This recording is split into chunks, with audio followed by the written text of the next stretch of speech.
जय गुरुदेव। परम पुरुष गुरुदेव जी, जय गुरुदेव नाम। अलख अगम की पार में स्वामी तुम्हें प्रणाम। कोटि कोटि करूं वंदना, अरब खरब प्रणाम। चरण कमल बिसरू नहीं, जय गुरुदेव नाम। जय गुरुदेव। ना जाने तेरा साहिब कैसा है, ना जाने तेरा साहिब कैसा है। मस्जिद भीतर मौला पुकारे, मस्जिद भीतर मौला पुकारे। क्या साहिब तेरा बहिरा है,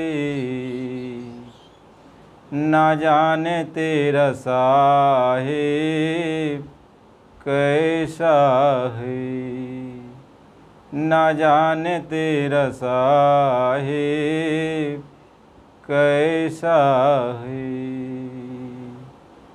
चिऊटी की पग नेवर बाजे, चिऊटी की पग नेवर बाजे। सूभी साहिब सुनता है, न जाने तेरा साहिब कैसा है, न जाने तेरा साहिब। पंडित हुई की आसन मारे, पंडित हुई की आसन मारे। लंबी माला जपता है, न जाने तेरा साहिब कैसा है, न जाने तेरा साहिब। अंदर तेरे कपट कतरनी, अंदर तेरी कपट कतरनी। शोभे साहिब लखता है, न जाने तेरा साहिब कैसा है, न जाने तेरा साहिब कैसा है, न जाने तेरा साहिब।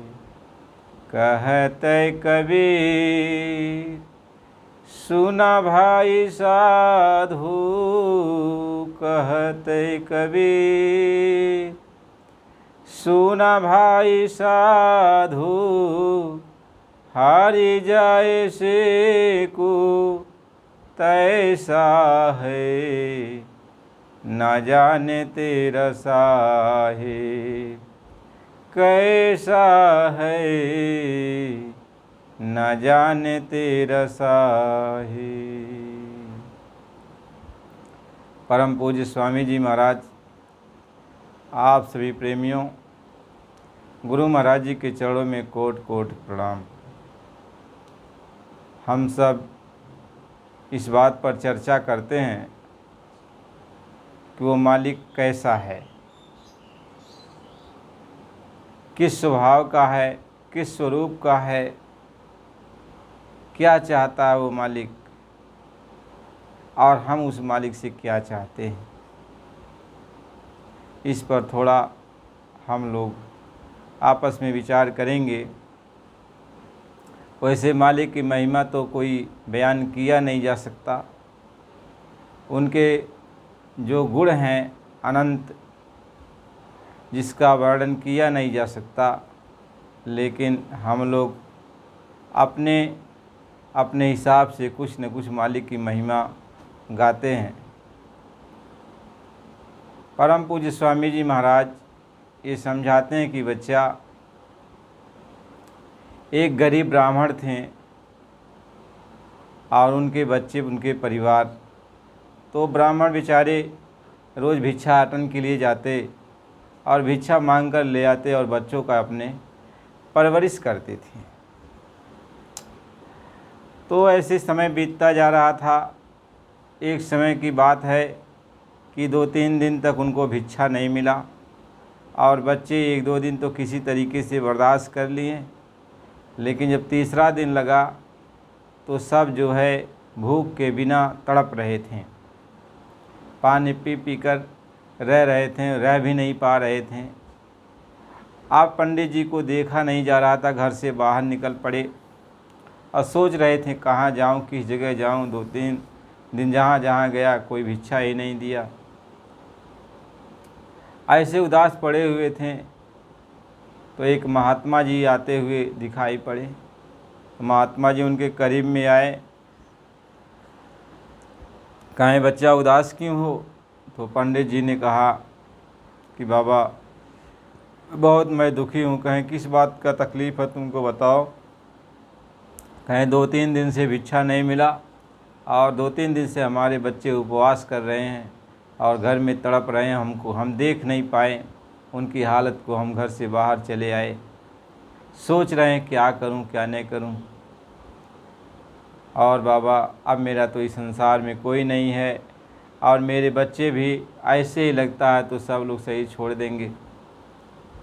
तो महात्मा ने कहा कि बच्चा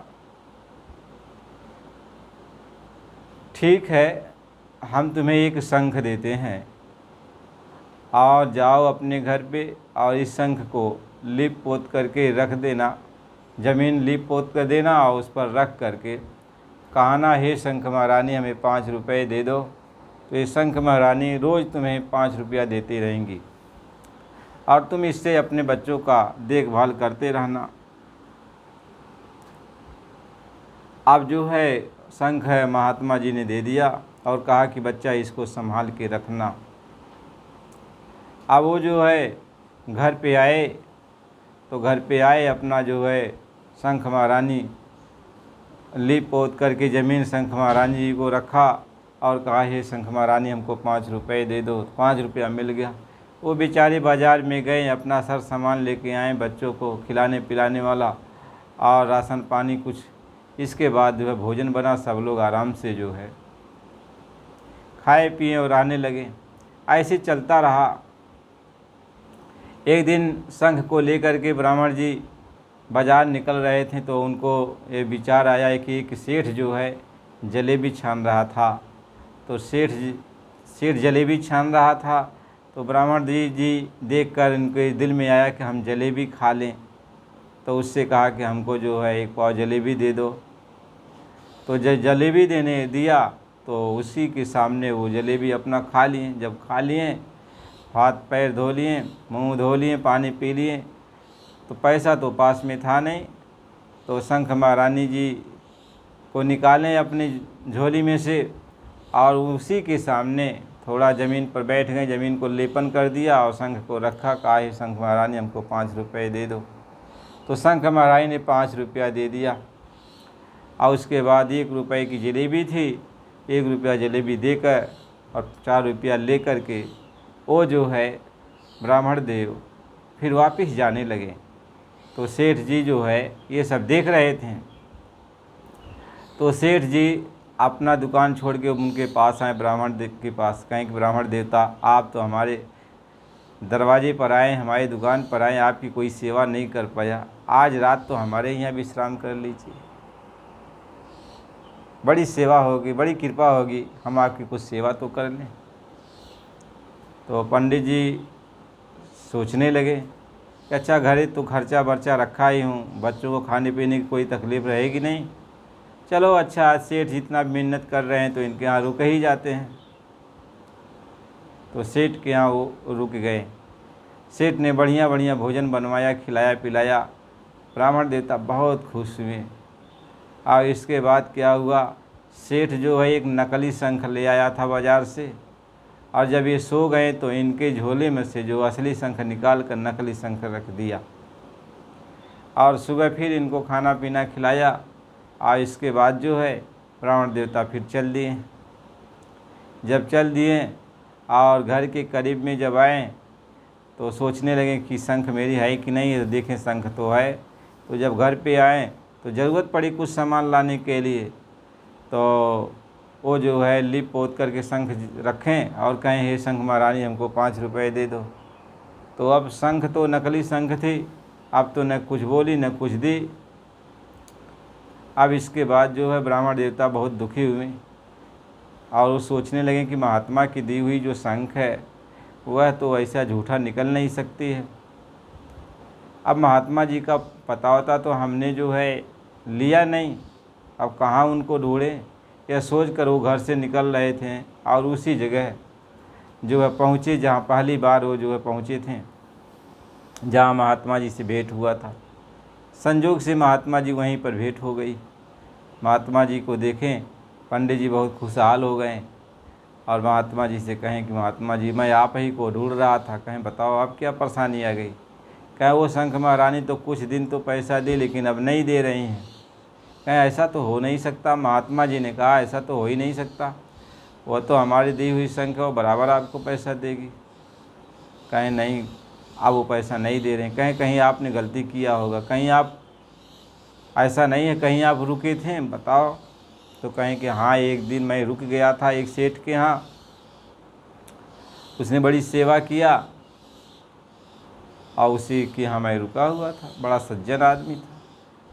कहें देखो उसी सेठ ने तुम्हारी शंख को ले लिया है, अब तुम एक काम करो, हम तुम्हें एक ये ढपोर शंख देते हैं और यह शंख जो है तुम लेके जाओ उसी सेठ के यहाँ, उसी की दुकान पे जाओ, फिर जलेबी खाओ और उसी के दुकान के सामने तुम लिप पोत करके जो है और इसी शंख से कहो कि हमें तुम 5 रुपए दे दो। तो शंख महारानी आवाज़, शंख से आवाज़ निकलेगी, नहीं 5 नहीं 10 ले लो, तुम कहना अच्छा रहने दो और जब ज़रूरत पड़ेगी तब फिर ले लेंगे, ज़रूरत पड़ेगी तब ले लेंगे। तो शंख महारानी ने कहा नहीं ले लो। तो कहा अच्छा 10 ही दे दो। तो कहा नहीं 20 ले लो। तो कहा 20 दे दो। कहा नहीं 40 ले लो। तो ब्राह्मण देवता कहीं नहीं रहने दीजिए और बाद में जो है हम ले लेंगे। अब इसके बाद जो है पैसा उनके पास था ही, वो जलेबी खाने भर के तो पैसा निकाल कर सेठ को दे दिया और फिर जाने लगे। तो सेठ सोचा कि वह संख्या तो 5 ही रुपए देती है, अब ये तो जितना मांगो उतना देती है, उसका दुगना देती है, तो उससे अच्छा तो यही संख्या है। तो ब्राह्मण देवता के पास फिर आए सेठ जी और हाथ जोड़े, कहें कि आपकी हम सेवा करना चाहते, आज फिर हमारे यहाँ आप रुक जाइए। ब्राह्मण देवता तो यही चाहते थे। इसके बाद जो है वो चले गए सेठ के यहाँ। तो सेठ फिर खाना पीना खिलाया पिलाया, आराम से उनको सुलाया। जब इनको नींद लग गई तो ये क्या हुआ कि सेठ जो है जो 5 रुपए वाली जो शंख थी, जो 5 रुपया देती थी, उसको ले आकर उनकी झोली में डाल दिया और उनकी जो शंख थी उसको अपने पास ले लिया।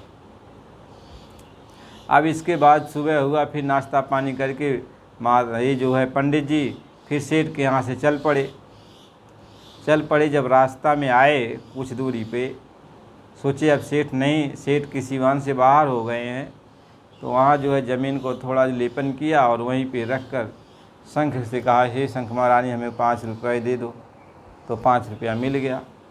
तो अब वो बहुत खुशहाल हुए और उसके बाद भगे अपने घरे पर चले आए और कहें कि अब हम इस शंख को किसी को मतलब सामने नहीं इसको जो है आजमाइश करेंगे, नहीं किसी के सामने पैसा नहीं मांगेंगे। अब वो अपने घर पे चले आए पंडित जी शंख को लेके। और ये जो है जब काम धाम से फुर्सत मिला तो सोचा आप चले, पैसा आप जो है जितना चाहूँ इस शंख से ले लूँगा। तो ले पोत करके बहुत बढ़िया घर पे सजा वजा करके जो है फिर शंख महारानी को रखा। सेठ जो शंख दूसरी ले लिया था, अब सेठ ने कहा हे शंख महारानी हमको 5 रुपये दे दो। तो शंख महारानी ने कहा 10 रुपये ले लो, कहा 10 दे दो, तो कहा 20 ले लो, कहा 20 दे दो, तो कहा 40 ले लो, तो कहा 40 दे दो, तो कहा 80 ले लो, तो कहा 80 ले लो, तो कहा 160 ले लो, कहा 160 दे दो, तो कहा 320 ले लो। ऐसे जितना सेठ कहता गया शंख महारानी उतना दुगना कहती गई, कितना नहीं इतना ले लो। तो जब गिनती ख़त्म हो गई तो सेठ ने कहा अरे कुछ देना लेना है कि बस कहना ही है। तो शंख महारानी के अंदर से आवाज़ आई कि लेने देने वाली शंख गई, ये ढपोर शंख है, ये ढपोर शंख है और ये देने लेने वाली शंख नहीं है। गुरु महाराज जी ये समझाते हैं कि बच्चा हर जैसे को तैसा है, यानी जिसके विचार भाव जैसे होते हैं भगवान उसके लिए वैसा ही कोई न कोई रास्ता निकाल देते हैं। ये संसार है, हर तरह के लोग इसमें रहते हैं और उन्हीं के अनुसार भगवान उनकी मदद करते हैं, उनके विचार भाव के अनुसार। जैसा उनका भाव है, कहते हैं जैसी जिसकी गति मति, जैसा विचार भाव होता वैसी गति मति बन जाती है। तो भगवान को जैसा जो जिस तरीके से भजते हैं तो भगवान भी कहते हैं मैं भी उसको भजता हूँ। जो मुझको प्रेम भाव से भजता है मैं भी उसको प्रेम भाव से भजता हूँ। जो मुझको पीपल पाकड़ समझता है तो मैं उसको पीपल पाकड़ बन के मिलता हूँ। जो मुझको भूत प्रेत समझ के पूजता है तो मैं भूत प्रेत के रूप में उससे मिलता हूँ। यानी जिसका जैसा भाव है हम उसी के अनुसार उसके पास उसकी फ़ायदा के लिए वही चीज़ रखते हैं। अच्छा आदमी है तो उसका अच्छा भाव बना देता हूँ, खराब आदमी है तो उसका खराब भाव। तो कहते हैं ईश्वर सर्वभूतानां हृदय अर्जुन तिष्ठति, ईश्वर सभी भूतों के अंदर यानी सभी प्राणियों के अंदर मौजूद है, लेकिन सभी प्राणी अपने भाव को भाव के नाते सुख और दुख में रहते हैं। यदि भाव आपका किसी को दुख देने का है तो आपको दुख मिलता जाएगा, भाव आपके अंदर किसी को सुख देने का है तो आपको सुख मिलता जाएगा। इसलिए महात्मा ये समझाते हैं भगवान से तो मिलना चाहता है तो भगवान जिस चीज़ पर राजी है वह तुम अपने अंदर ले आओ। भगवान दयालु है तो तुम अपने अंदर दया भाव ले आओ। भगवान सबके ऊपर दया करता है तो तुम भी सबके ऊपर दया करना चाहो। कीड़े मकोड़े के ऊपर भी दया करो, जीव जंतु के ऊपर दया करो, किसी को मारो खाओ मत। भगवान दयालु है, तुम्हारे अंदर भी दया होना चाहिए। भगवान सबको एक समान समझता है तो तुम भी सबको एक समान समझो। अहंकार अपने अंदर मत लाओ। तो भगवान जैसा है उसी की तरह आपको अपने अंदर गुण विकसित करना चाहिए। आप तो भगवान के बारे में कहा तो आप दीनानाथ हो, सर्वंतापी हो, दयालु हो, कृपालु हो, तो भगवान तो है, लेकिन आप जितने में भी हो, जितना आपके दायरा है उस दायरे के अनुसार आप भी दयालु बन जाओ, आप भी कृपालु बन जाओ, आप भी दया के सागर बन जाओ। यानी जितना आपके अंदर है सामर्थ्यता उतना तो आप करो। महात्मा इसी बात को समझाते हैं भगवान कहीं दूर नहीं है। भगवान कहीं दूर नहीं है, कहीं मुझको कहाँ ढूंढे बंदे, मैं तो तेरे पास में, और खोजी होए तुरंत मिली हो पल की तलाश में। भगवान ये कहते हैं कि मैं दूर नहीं हूँ, मैं तेरे करीब में हूँ, तेरे पास में हूँ, और मैं ही सबको उत्पन्न करने वाला हूँ। मैं ही उत्पन्न किया हूँ, मैं ही अपने अंदर सबको समाया भी हूँ और मैं ही सबको उत्पन्न किया हूँ।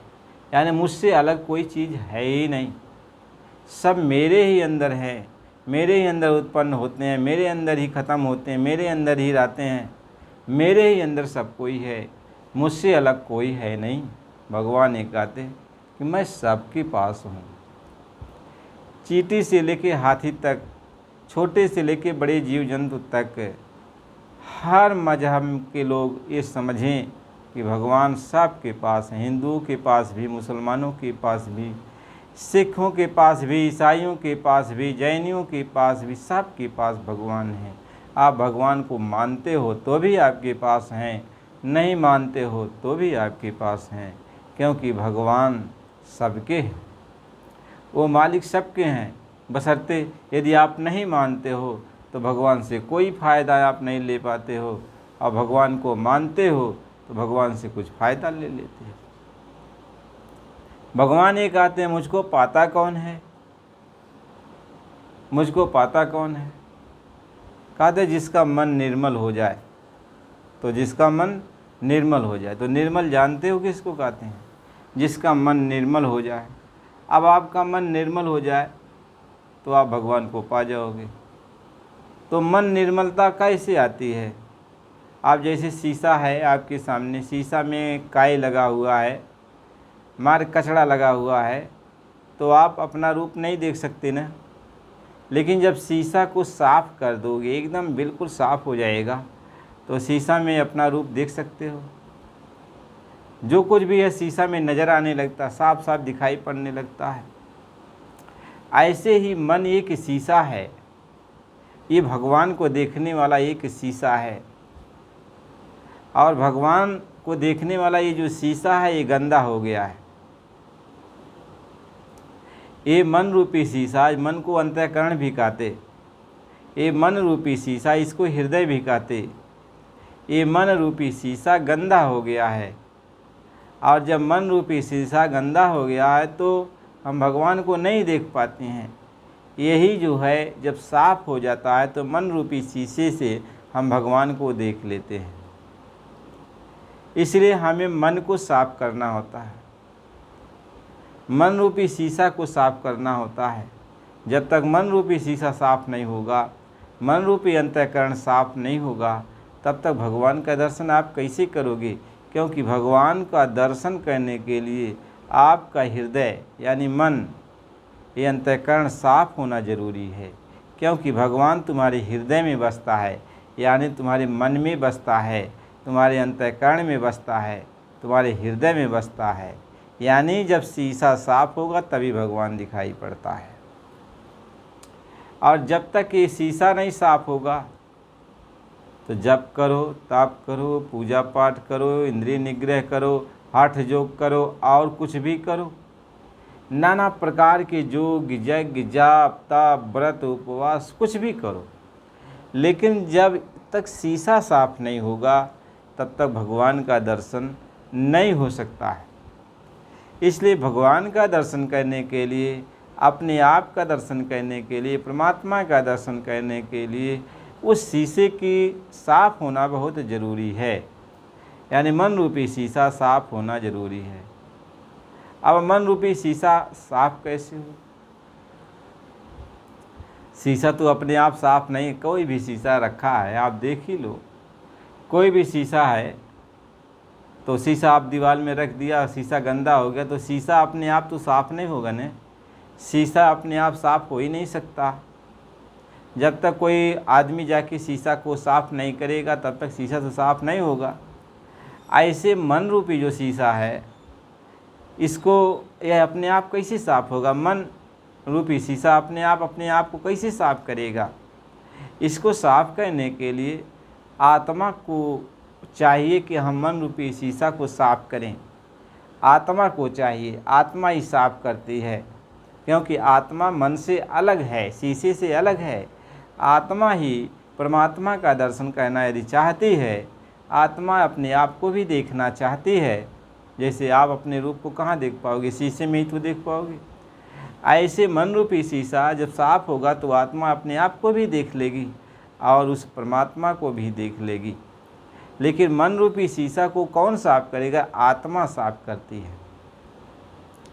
आत्मा ही मन रूपी शीशा को साफ करती है।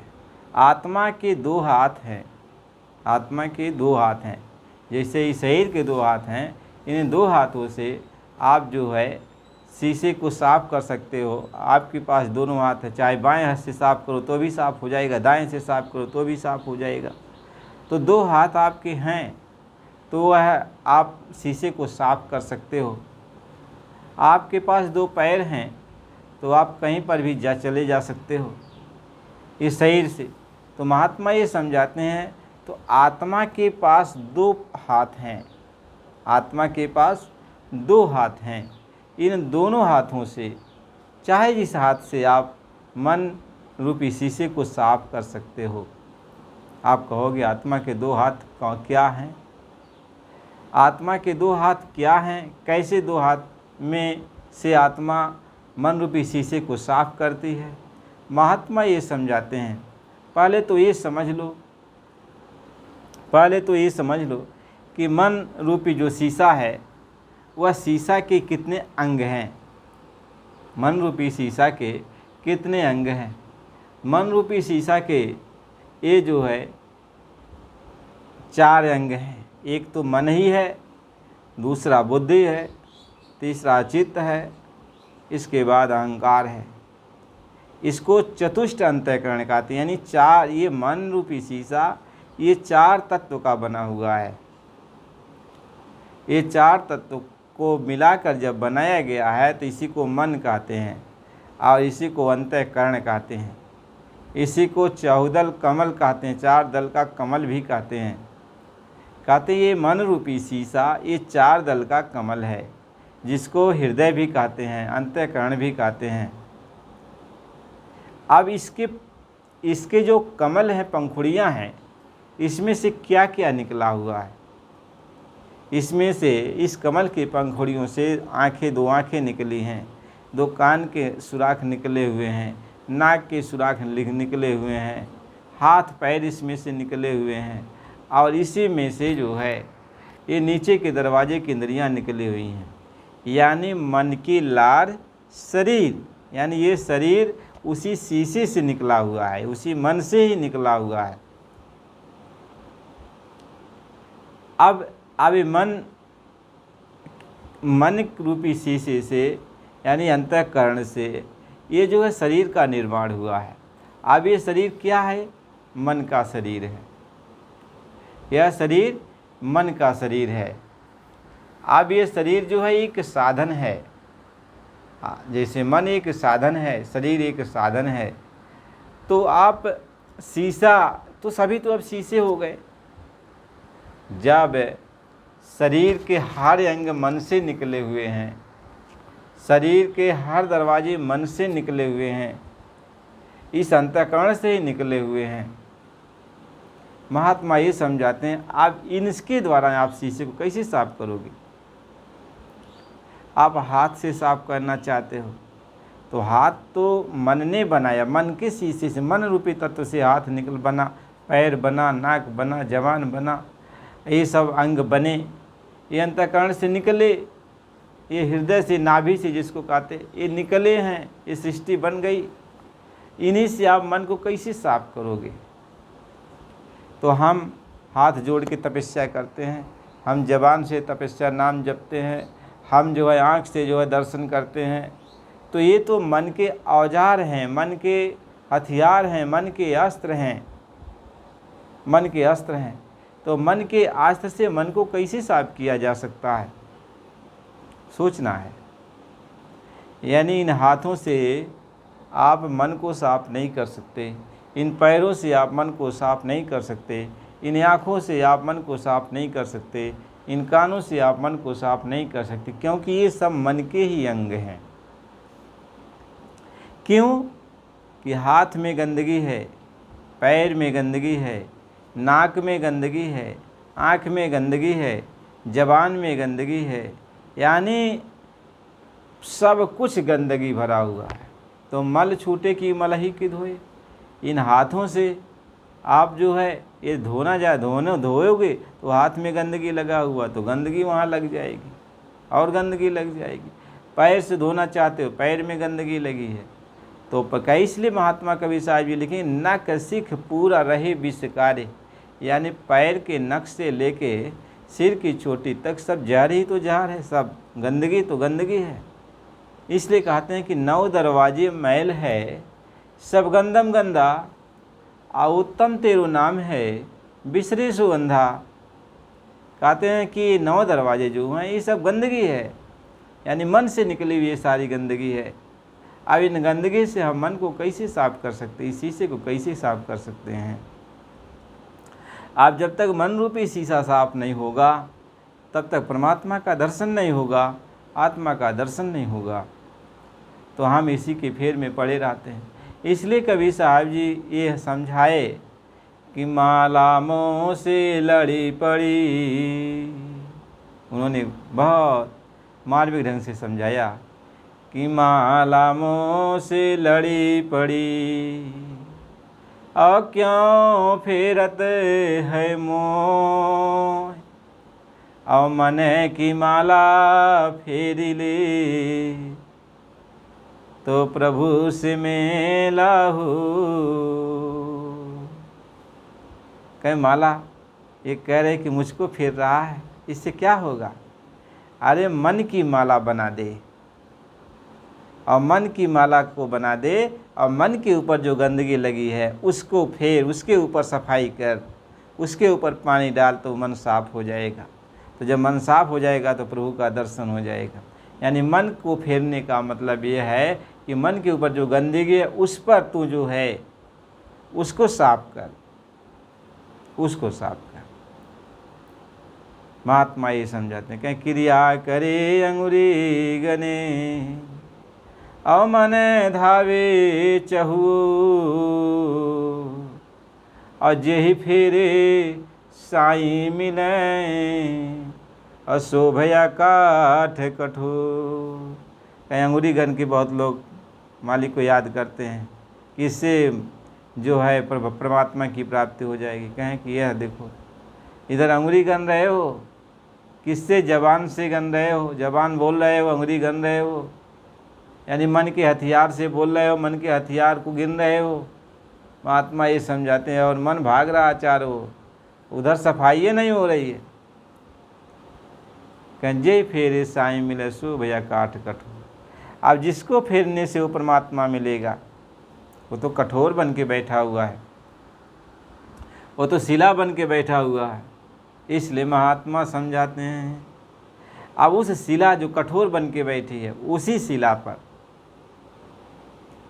उसी शिला से जब तुम मन को उसी शिला पर पटकोगे, महात्मा ये समझाते हैं, तभी ये मन साफ होगा। मन जो है जब उस शिला पर पटका जाएगा, उसी शिला पर सफाई उसकी होगी, तब कंजे फेरे साई मिले सो भैया काठ कठोर। तो हमें ये जान लो कि शरीर के किसी भी अंग से हम परमात्मा की प्राप्ति नहीं कर सकते। क्यों? इन अंगों से हमारा मन पवित्र नहीं हो सकता। मन जो अंतःकरण है, अंतर में बैठा हुआ है, यह इसके द्वारा, क्योंकि यहाँ का ये हाथ वहाँ तक नहीं जाएगा। आप समझ लो, मोटी मोटी बात, हाथ तो मन के पास नहीं जाएगा, ये पैर मन के पास नहीं जाएगा, ये जबान मन के पास नहीं जाएगी, ये आँख मन के पास नहीं जाएगा, ये कान मन के पास नहीं जाएगा, ये इंद्रियां मन के पास नहीं जाए। जब उसके पास कोई जाने ही वाला नहीं है तो उसकी सफाई को कैसे कोई करेगा? कैसे कोई सफाई करेगा? तो महात्मा ये समझाते हैं, सफाई वही करेगा जो उसके पास है, वही मन रूपी दर्पण की सफाई करेगा। तो मन रूपी दर्पण की सफाई कौन करेगा? क्योंकि आत्मा करेगी। क्या? आत्मा ही मन के पास में है। आत्मा को चारों तरफ से मन घेर के बैठा हुआ है, आत्मा ही उसकी सफाई करेगी। लेकिन आत्मा तो शिला बन के बैठी हुई है, पत्थर बन गई है। अब उसके अंदर चेतना ही नहीं है, होश ही नहीं है, वो बेहोश बन के बैठी है। जब कोई उसको होश दिलावे, उसके अंदर चेतना ले आवे, तो कहते हैं पत्थर में भी प्राण पुगाते, और जड़ को चेतनवंत बनाते। कहते जो पत्थर में भी प्राण फूंक दे, यानी जो आत्मा शिला बन के बैठी, उसके अंदर भी जो जान आ जाए, वो होश में आ जाए। आत्मा जब होश में आ जाएगी, तब वो सामने जो उसके सामने जो शीशा है, मन है, मन को तब वो आत्मा साफ करेगी। आत्मा मन को साफ करेगी, क्योंकि आत्मा के पास ही साफ करने का हथियार है। आत्मा के पास दो हाथ हैं। दो हाथ क्या है? एक सुरत और एक निरत। आत्मा के सुनने की ताकत को सुरत कहते हैं, और आत्मा के देखने की ताकत को निरत कहते हैं। आत्मा के सुनने की ताकत को सुरत और आत्मा के देखने की ताकत को निरत, यही आत्मा के दो हाथ हैं। इन्हीं दोनों हाथों से इस मन रूपी मैल को, मन रूपी दर्पण को ये साफ करती है। और कैसे साफ करती है? किससे साफ करती है? जब आत्मा अपने निरत से प्रकाश प्रकट करती है और अपनी सुरत से आवाज़ प्रकट करती है। आवाज़ प्रकट करती है। तो यही प्रकाश और आवाज़ जब इस मन के ऊपर पड़ते हैं तो प्रकाश और आवाज़ में इतना जो है ताकत है कि इसके ऊपर जो लगी हुई मैल है वो साफ होने लगता है। क्या ऐसी तीखी सूरत है और फोड़ देत ब्रह्मांड, यानी उसमें इतना तेज है कि ये जो मन रूपी ब्रह्मांड है, यानी जो पर्दा पड़ा हुआ है, ये पर्दा फट जाता है, पर्दा टूट जाता है, पर्दा साफ हो जाता है। महात्मा इसी चीज़ को समझाते हैं। लेकिन आत्मा तो अभी जड़ बन के बैठी हुई है, शिला बन के बैठी हुई है। तो आत्मा को ये ताकत कौन दे? आत्मा की जो सोई हुई शक्तियाँ उसको जगाए कौन? महात्मा ये समझाते हैं। अब इसको कौन जगाए? ये तो सोई है, इसको पता नहीं है मेरे पास कोई ताकत है। यह तो अपने को कमज़ोर बन के बैठी हुई, उठ नहीं पा रही। महात्मा ये समझाते हैं कि जब पूरे संत सद्गुरु मिलेंगे तब वो आत्मा की खोई हुई शक्ति को, यानी देखने की ताकत को और सुनने की ताकत को, वो जो है जगा देंगे, यानी इनमें शक्तियाँ भर देंगे। जब कोई संत सद्गुरु मिलता है, जब पूरे संत सद्गुरु मिलते हैं तो आत्मा के सोई हुई शक्ति को जगा देते हैं, यानी आत्मा को शब्द सुनाई पड़ने लगता है और आत्मा के अंदर प्रकाश आने लगता है। जब उस प्रकाश और शब्द से आत्मा भरपूर हो जाती है तब आँख कान फिर दो खुले, उसकी आँख खुलती है, उसके कान खुलते हैं, और आँख की दृष्टि सामने केंद्रित करके उसी मन के ऊपर, शीशे के ऊपर, और उस मन रूपी शीशे को साफ कर देती है। और उस पर दृष्टि केंद्रित करके आवाज़ से जब वो साफ हो गया तो आवाज़ सुना करके उसमें जो है आत्मा मन के अंदर प्रवेश कर जाती है। महात्मा इस चीज़ को समझाते हैं। इसलिए मन को साफ करने के लिए आत्मा से, इसलिए महात्मा हमेशा समझाते तुम आत्मा की जबान से परमात्मा के नाम का सिमरन करो। तुम आत्मा की आँख से सामने देखने की कोशिश करो। तुम आत्मा के कान से आवाज़ को सुनने की कोशिश करो। उन्होंने ये 3 विधि बताई। पहला जो सिमरन की विधि बताई, उन्होंने आत्मा की जबान से सिमरन करने के लिए कहा। उन्होंने जो ध्यान की विधि को बताई, आत्मा की आँख से देखने की बात कही। उन्होंने शब्द सुनने की जो बात बताई, आत्मा के कान से सुनने के लिए कहा, शरीर के कानों से नहीं। इसलिए महात्मा इस साधना में यही कहते हैं कि आँख कान मुख बंद कर, यानी तीनों बंद कर ले। आँख भी बंद कर, कान भी बंद कर और जबान भी बंद कर। इससे कुछ होने वाला नहीं, इसको बंद कर, ये दरवाज़ा बंद कर। कि आँख कान मुख बंद कर और नाम निरंजन ले। अंतर का पट जब खुले, जब बाहर का पट दे।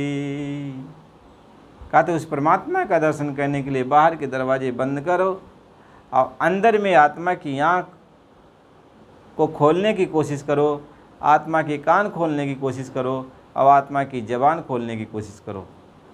आत्मा की आँख कैसे खुलेगी? सामने देखो, मन के सामने जो एक बिंदी दिखाई पड़ती है, उस बिंदी की तरफ दृष्टि लगाओगे तो आत्मा की आँख खुलेगी।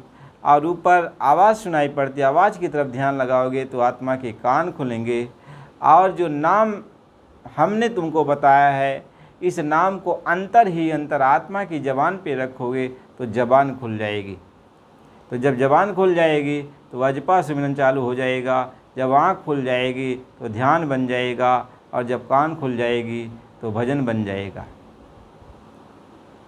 अब ये आँख बंद खुल गई, कान खुल गया, ज़बान खुल गई। अब वो मन रूपी जो दर्पण था, उसके ऊपर जो पर्दा था, वो पर्दा सब हट गया। और मन अब वही दरवाज़ा हो गया, वो मन ही वो दरवाज़ा हो गया, वो फाटक हो गया, दरवाज़ा खुल गया और रास्ता तुम्हें मिल गया। और रास्ता जब वो दरवाज़ा खुल गया तो जो उधर परमात्मा की रोशनी है, परमात्मा का प्रकाश है, परमात्मा का जो स्वरूप है, वो नज़र आने लगता है। यह एक मन दरवाज़ा है, और यही जो है वज्र कपाट है। अब इस दरवाजे को कैसे कोई खोल पाएगा? महात्मा इस बात को समझाते हैं। इसलिए हमें मन रूपी दरवाजे को साफ करने के लिए, यानी खोलने के लिए, हमें संत सद्गुरु के पास जाना पड़ता है, जो हमारी आँख को खोले, हमारे कान को खोले, हमारी ज़बान को खोले। ये छोटी बात नहीं है, ये बहुत बड़ी बात है। वही मालिक कहते हैं कि मैं तो सब जगह मौजूद हूँ, सब घट में मौजूद हूँ, सबके पास मैं मौजूद हूँ, लेकिन भीखा भूखा कोई नहीं, और सबकी गठरी लाल, और गिरह खोलना जानई, और ताते भई कंगाल। कहते कोई भूखा नहीं है, यानी परमात्मा से कोई दूर है। परमात्मा के करीब में सब कोई है, परमात्मा के पास सब कोई है, कोई भी भूखा नहीं है। बशर्ते अब क्या है कि जिसमें वो खाना रखा हुआ है, जो कीमती सामान रखा हुआ है, जिसको खा करके आपकी भूख प्यास मिट जाएगी, वह गठरी आप खोल नहीं रहे हो। और जब गठरी खुल जाएगी, गठरी खोलने आ जाएगा, तो उसमें खाना तो रखा हुआ है, खा लोगे, पानी रखा हुआ, पानी पी लोगे, भूख प्यास दोनों मिट जाएगी। तो महात्मा इसी चीज़ को समझाते हैं, महापुरुष इसी बात को बताते हैं। इसलिए हमेशा गुरु भक्ति में लगना चाहिए, मालिक को याद करना चाहिए। हारी जैसे को तैसा है। अब भगवान यही कहते हैं कि निर्मल मन जन सो मोहि पावा, अमोहि कपट छल छिद्र न भावा।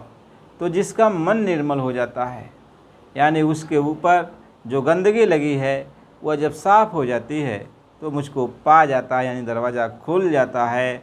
और दरवाजे के उस पार जो परमात्मा बैठा हुआ है, वो परमात्मा दिखाई पड़ जाता है, और रास्ता मिल गया तो आत्मा परमात्मा के पास जाके मिल जाती है। मीराबाई लिखती हैं कि मैं मिल जाई पाई पी अपना, तब मेरी पीर बुझानी। मैंने दरवाज़ा को खोल दिया, और खोल कर पिया से अपने परमात्मा से मिल गई, और मेरी दर्द ख़त्म हो गई। तो परमात्मा तो सबके पास है, मालिक तो सबके पास हैं। अमीर गरीब, छोटा बड़ा, अनपढ़ पढ़ा लिखा, सबके पास वो भगवान मौजूद है, सबके पास वो मालिक मौजूद है। ऐसा नहीं किसी के पास नहीं है, जीव जंतु के पास भी है, लेकिन जीव जंतु को समझदारी नहीं है, बुद्धि नहीं है। लेकिन इंसान को बुद्धि है, आकाश तत्व तो भरपूर हैं।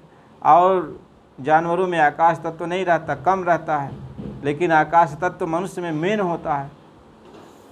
तो आकाश तत्व है तो जानकारी हो गई, माइंड चलने लगता है, दिमाग चलने लगता है। अभी आकाश तत्व की कमी हो जाए तो आदमी पागल हो जाता है, उसको समझ ही में नहीं आता। तो महात्मा तो इस चीज़ को समझाते हैं। इसलिए हमें, आपको, सबको यही चाहिए कि वह जो है प्रभु की भक्ति में लगे, मालिक की भक्ति में लगे। वो भक्ति कैसे करेगा? जब महात्मा मिलेंगे, संत मिलेंगे, तो भक्ति बताते हैं कि प्रभु की भक्ति कैसे की जाती है। क्योंकि बाहर से भक्ति होती नहीं, संभव नहीं है बाहर से। आप करते रहो, तसल्ली तो आपको हो गई, चलो हम भक्ति कर रहे हैं, भक्ति कर रहे हैं। कोई 1 लाख मंत्र जपता, कोई 2 लाख मंत्र जपता, कोई 4 लाख मंत्र जपता। इसी अहंकार में है कि मैं 1 करोड़ मंत्र जप लिया हूँ, इतना मंत्र जप लिया हूँ। इसी में जैसे कोई मशीन चलती है तो मशीन में अब जपना चालू हो गया, चाहे जाए लाख करोड़ अपना जप लो। ऐसे एक मशीन है, इसमें जप रहे हो जब तक शरीर में ताकत वाले, जितना चाहो उतना लाख करोड़ अपना मंत्र जप लो। महात्मा ये समझाते हैं। लेकिन मन तुम्हारा निर्मल कब होगा? जब तक मन नहीं निर्मल होगा मन के ऊपर से जब तक ये पर्दे नहीं हटेंगे तब तक दरवाज़ा खुलेगा नहीं। यही है दरवाजे का खुलना, यही है दरवाजे का खुलना। जब मन साफ हो जाएगा तो मन ही एक दरवाज़ा है, और जैसे मन साफ हुआ दरवाज़ा खुल गया, और दरवाज़ा खुल गया तो सामने भगवान दिखाई पड़ने लगता है। बस सामने भगवान दिखाई पड़ने लगता है, भगवान से मुलाकात हो जाती है। और जब तक दरवाज़ा नहीं खुलेगा भगवान का दर्शन कोई पाता नहीं है। और भगवान और आत्मा के बीच में ये पर्दा कैसा है? जैसे आप सूरज को देख लो, आप यह धरती पर हो, सूरज आसमान पर है, इतना देख लो, मोटी मिसाल अब देख लो, सूरज आसमान पे है, आप धरती पे हो। अब कोई पर्दा नहीं है ना, आप धरती से उड़कर आसमान में जा सकते हो, आपके पास शक्ति है, ताकत है तो जा सकते हो, सूरज से भेंट कर सकते हो। लेकिन अब आपके पास ताकत नहीं रह गई है और वो भगवान सूरज दिखाई भी नहीं पड़ा। क्यों? कि बीच में कोहरा छा गया है, एक कोहरा आ गया है। अब कोहरा आ गया बादल की तरह, इतना काला कोहरा बादल बन गया है, तो अभी पता ही नहीं चलता कौन पूरब है, कौन पश्चिम है, कौन उत्तर है, कौन दक्षिण है, सूरज ऊपर है कि नीचे है, सूरज है कि नहीं है। सूरज तो आसमान में उगा हुआ है और रास्ता भी सीधा साधा है। ये नहीं है कि रास्ता सीधा साधा नहीं, रास्ता भी सीधा साधा है। लेकिन हम जाएंगे कैसे सूरज के पास? दिखाई नहीं पड़ता किधर सूरज है। कहीं वस्तु कहीं ढूंढे कहीं, और के ही विधि आवे हाथ, और कहें कबीर तब पाइए, जब भेदी ली जैसा। कहें तो सूरज कहीं और है, खोज रहे हो कहीं और। लेकिन जब कोई तुम्हें मिल जाए, कोई ताकतवर मिल गया, हवा चल गई, गुरु रूपी हवा चल गई, तो कोहरा छट जाएगा। और जब कोहरा छट गया तो सूरज दिखाई पड़ गया, तुम देखने लगोगे सूरज है।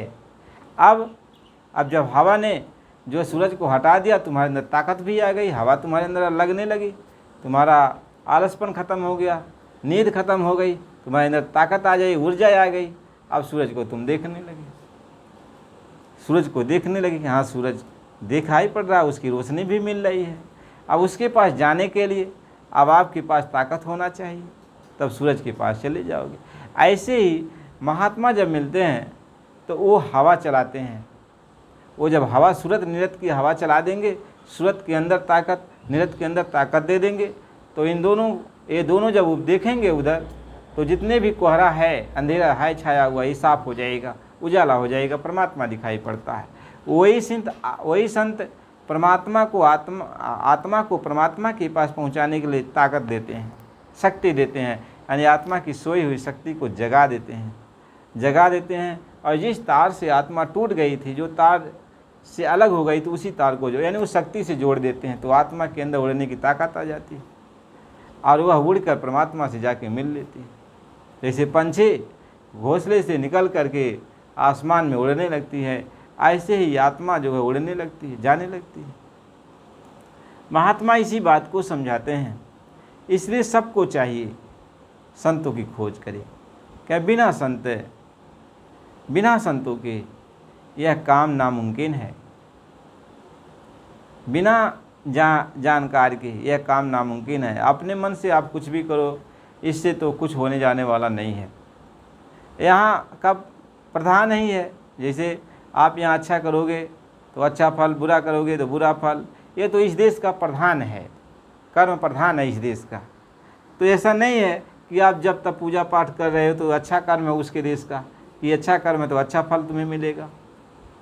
मारपीट गाली गलौज कर रहे हो, छीना झपटी कर रहे हो तो उसके देश का एक खराब चीज़ है तो खराब फल मिलेगा। ऐसा नहीं है आपको फल नहीं मिलेगा, फल तो मिलता रहेगा। जब करो, तप करो, पूजा पाठ करो, हवन यज्ञ जो भी करो अच्छा काम, तो इसका अच्छा फल मिलेगा। तो अलग है इसका कानून, इसका कानून अलग है। वो कानून में लिखता जा रहा है कि इसने इतना जप किया, इतना तप किया, इतना पूजा पाठ किया, ये अच्छा काम कर रहा है, हवन यज्ञ कर रहा है, तो इसको इतना अच्छा फल मिला। इकट्ठा कर लो, इसका पुण्य ज़्यादा हो गया तो इसको ऊपर के लोकों में ले चलो, स्वर्ग वैकुंठ आदि लोकों में ले चलो, वहाँ आराम से इसको रखा जाए इतना समय तक। खराब काम किया तो उसको भी लेखा जोखा रखो, खराब काम कर दिया तो नरको 84 में इसको डालो जैसा इसने किया। महात्मा ये समझाते, ये नहीं है कि आप जब तक पूजा पाठ करो तो इसका फल नहीं आपको मिलेगा। सब फल मिलता है, ऐसा नहीं फल नहीं मिलता है। जब आपका बेकार हो जाएगा तब बेकार हो जाएगा। अरे वो बेकार नहीं होता, क्योंकि यहाँ का कानून है, उन्होंने बता दिया है कि भगवान के इतने नाम, सभी नाम भगवान के हैं। ये जब करो तब करो, पूजा पाठ करो, कर्मकांड जो कुछ भी करो, इसका फल तुमको मिलता जाएगा, मिलेगा इसका फल। इसलिए शास्त्र पुराण ग्रंथ उपनिषद में जो कुछ भी लिखा हुआ है, वो कोई भी उपाय आप करोगे भगवान की प्राप्ति का, कोई भी उपाय करो आप, उसका फल आपको मिलेगा, उसका फल मिलेगा। अपने घर जाने की बात होती है, परमात्मा से भेंट करने की बात होती है। इन उपायों से परमात्मा की भेंट नहीं होती। अपना ये आवागमन का चक्र इन उपायों से ख़त्म नहीं होगा।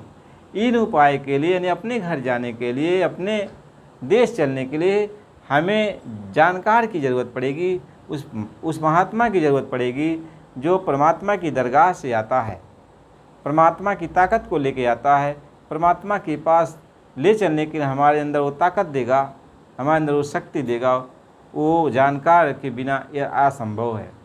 इसलिए गुरु के बिना ज्ञान नहीं है, गुरु के बिना गति नहीं, साह के बिना पत नहीं, बिना गुरु के ये गति नहीं हो सकती है। इसलिए सच्चे गुरु की हमें खोज करनी पड़ती है। जब तक सच्चा गुरु नहीं मिलेगा तब तक हमारे मन साफ नहीं होगा, हमारा अंतःकरण साफ नहीं होगा। तो अंतःकरण जब तक साफ नहीं होगा तब तक वो दरवाज़ा खुलेगा नहीं। वही मन दरवाज़ा है। और ऊपर के जितने भी नाम बताए गए सब दरवाजे हैं। पिंड का दरवाज़ा मन है, सूक्ष्म का दरवाज़ा पहला नाम है, सूक्ष्म लोक का जो दरवाज़ा है वो पहला नाम है, ब्रह्मलोक का जो दरवाज़ा है वो दूसरा नाम है, और पारब्रह्म का जो दरवाज़ा हो तीसरा नाम है, और महाकाल का जो दरवाज़ा है वो चौथा नाम है। ये दरवाजे हैं। महात्मा ये समझाते जब तक ये दरवाज़ा इनके नाम से ही खुलता है, इनके नाम से ही ये दरवाज़ा खुलता है। वह नाम ही कुंजी है। जब वो कुंजी लगाई जाती है तब ये दरवाज़ा खुलता है। इसलिए मन रूपी दरवाज़ा खोलने के लिए गुरु कुंजी है। मन रूपी दरवाज़ा कहें गुरु कुंजी जो बिसरे नहीं तो घट ताला छिन में खुल जाई। यानी ये मन रूपी जो कपाट है, जो दरवाज़ा है, इसको खोलने के लिए आपको गुरु की कुंजी की ज़रूरत पड़ती है। गुरु ही कुंजी लगाएगा, यानी गुरु की कुंजी लगाएगा आप, तब मन रूपी दरवाज़ा खुलेगा। और ईश्वर का दरवाज़ा तब खुलेगा जब ईश्वर की कुंजी जो गुरु ने बताया वह नाम की कुंजी लगाओगे, तब वो दरवाज़ा, दूसरा वो दरवाज़ा, तीसरे दरवाजे को खोलने के लिए वो नाम, चौथे दरवाजे खोलने के लिए वो नाम। इसके बाद पांचवा दरवाज़ा यानी सतलोक का, सतपुरुष का, जब उधर का दरवाज़ा खोलने के लिए उधर आप जब जाओगे तो कहें भंवर गुफा से संत पुकारो, दो पर्वत के संत निहारो, कहते वो दरवाज़ा खोलने के लिए आपको वहाँ के नाम की, वहाँ की कुंजी की ज़रूरत पड़ती है। इसलिए गुरु नीचे यानी घट का ताला खोलने के लिए गुरु कुंजी जो बिसरे नहीं तो घट ताला छिन में खुल जाई। और गुरु को यदि तुमने विसारा नहीं तो गुरु साहब की कुंजी बता देगा कि कुंजी बताए दियो ताला खुलन की, और करो जतन सखी साईं मिलन की। अरे गुरु ने कुंजी बता दिया तो सारे तालवा दरवाजे खुल जाएंगे। इसलिए कहा पहली सीढ़ी गुरु भक्ति है, यानी पहला जब दरवाज़ा जब तुम खोलोगे तो गुरु की कुंजी लगेगी उसमें। और गुरु कुंजी तू विसार दिया तो दरवाज़ा खुल नहीं सकता। इसलिए कहा कि गुरु भक्ति बिन शब्द में पचते, सो भी मानुष मूर्ख जान, और शब्द खुलेगा गुरु में हर से, और खींचे स्वत गुरु बलवान। कहते इसलिए वो आदमी समझदार नहीं है जो ये सोच लेता है कि मैं नाम का सिमरन कर लूँगा तो अंदर का दरवाज़ा खुल जाएगा। अरे अंदर का दरवाज़ा कैसे खुल जाएगा? पहले जो दरवाज़ा है वो खुला ही नहीं, यानी गुरु को भुला दिया, और शब्द वो नाम से उस दरवाजे को खोलना चाहता है। तो पहला दरवाज़ा जब खोलेगा तब तो दूसरे दरवाजे पर जाएगा, तब तो वो दरवाज़ा खुलेगा, तब तो नाम वहाँ जब लगाएगा नाम की कुंजी। तो अभी तो बंद है, पहला दरवाज़ा ही बंद है। तो पहला दरवाज़ा खोलने के लिए तुम्हें गुरु की कुंजी लगानी पड़ती है, गुरु से इश्क करना पड़ता है, गुरु से प्यार करना पड़ता है, गुरु को हृदय में बसाना पड़ता है। गुरु को हृदय में बसाओ, गुरु को ले जाओ अंदर, क्या बिन गुरु भाव नि तरन कोई, जो भी रंज शंकर, गुरु को अंदर लेके जाओगे, गुरु की कुंजी लगाओगे, यानी गुरु का ध्यान कर प्यारे, बिना इसके नहीं छूटना। यानी गुरु का ख्याल जब अंदर जाएगा, जब गुरु अंदर जाके बसेगा, तब ये मन रूपी दरवाज़ा जो है एक खुल जाएगा। और जैसे मन रूपी दरवाज़ा खुल गया, परमात्मा जो बैठा हुआ सामने वो नज़र आने लगता है। अब तुम परमात्मा के पास चला जाएगा। अब परमात्मा के पास चला जाएगा, उधर का दरवाज़ा खोलने के लिए अब परमात्मा के नाम का तुम्हें सिमरन करना पड़ता है। जब परमात्मा के नाम का सिमरन करोगे, परमात्मा के नाम की कुंजी है, जैसे नाम की कुंजी वहाँ पे तू लगाएगा, परमात्मा हंस देगा, यानी ऊपर का रास्ता तुम्हें मिल गया, दरवाज़ा खुल जाएगा। ऐसे ही जब ऊपर जाओगे तो उनके नाम का जब कुंजी लगाओगे, वो हंस देंगे, दरवाज़ा खुल जाएगा। ऐसे ही सब दरवाजे पर बैठे हुए हैं, क्योंकि एक ही रास्ता आने का है और एक ही रास्ता जाने का है। एक ही रास्ते से ये आया है जीव, और एक ही रास्ते से जीव जाएगा। इसलिए महात्मा समझाते हैं कि तुम्हें गुरु के पास जाना पड़ेगा, संतों महात्माओं के पास जाना पड़ेगा, जो जानकार हैं, जो अंदर में गए हैं, जो मालिक की दरगाह में गए पहुँचे हैं, वहाँ से आते और जाते हैं। ऐसे संत महात्मा के पास आप जाओ तो आपको अंदर का पट खुल जाएगा और आप परमात्मा का दर्शन कर लोगे, अपनी आत्मा का दर्शन कर लोगे। महात्मा इसी बात को समझाते हैं। इसलिए प्रेमी भाई बहनों, गुरु महाराज जी की दया कृपा से जो कुछ भी मालिक का हम लोग गुणगान करते हैं, उनका सत्संग वचन थोड़ा बहुत याद करते हैं, तो हमें याद कर लेना चाहिए। जब याद करते रहेंगे तो हमारे अंदर एक प्रेरणा पैदा होगी भक्ति करने का, भजन करने का, मालिक की तरफ चलने का, आत्मा को जगाने का। यह एक सत्संग है जो एक भजन की बाढ़ कही जाती है, यानी आत्मा के अंदर एक तरीके का तड़प पैदा करता है कि हम भी अपनी आत्मा को जगा लें, अंदर में क्या है देख लें, अपना घर देख लें। यह सत्संग जब तक नहीं मिलता है तब तक तड़प नहीं पैदा होती है। तो सत्संग बहुत ज़रूरी है। 1 घंटे, आधे घंटे, जो भी समय मिलता है तो सत्संग सुनना चाहिए। तो ये बराबर सत्संग आपको मिलेगा। तो इस चैनल के माध्यम से ये सत्संग दिया जा रहा है। तो यदि आपको अच्छा लगता है, समझ में कुछ आता है, तो ज़रूर बराबर सुना करो। और चाहे नए हो, यदि नए आप हो तो चैनल को सब्सक्राइब कर दो, और यदि पुराने हो तो लाइक करो, बराबर सुनते रहो, लोगों को बताओ। ये भी तो एक परमार्थ ही तो है। यहाँ तो किसी के बारे में कुछ तो नहीं है कि सिर्फ आत्मा परमात्मा गुरु की ही तो चर्चा है, जो अपने जीवन का मुख्य लक्ष्य है। इसलिए प्रेमी भाई बहनों, मालिक की दया कृपा से जो भी सत्संग सुनने को मिला, हम धन्य हैं कि आप लोग सुने। जय गुरुदेव।